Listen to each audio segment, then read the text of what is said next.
أعوذ بالله من الشيطان الرجيم بسم الله الرحمن الرحيم الصلاة والسلام على أشرف الأنبياء المرسلين سيدنا ونبينا محمد ابن عبد الله وعلى آله وأصحابه ومن تبعهم بإحسان إلى يوم الدين. Mutane da yawa suna ta buguwa suna tambayan fassarar mafarkin dutsen da ake jifa shedan da shi.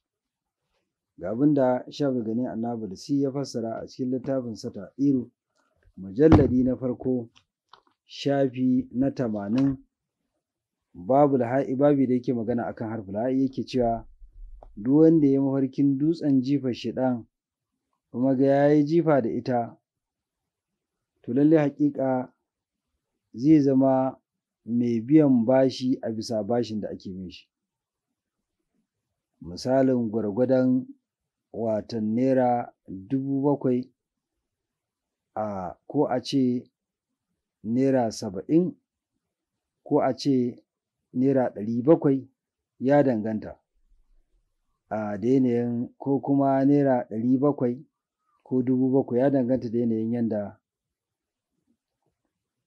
yanda ya yi mafarkin ko yanayin yanda ake bin shi bashin ko yanayin yawan bashin. Kuma zai yi wani aiki na alkhairi babba.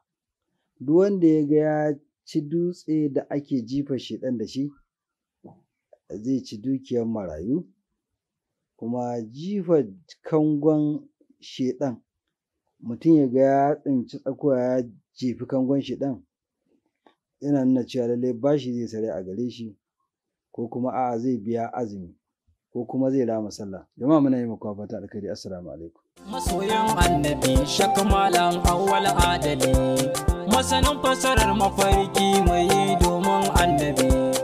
Masoyan annabi shakamalan awwal adali, masanin fasarar mafarki mai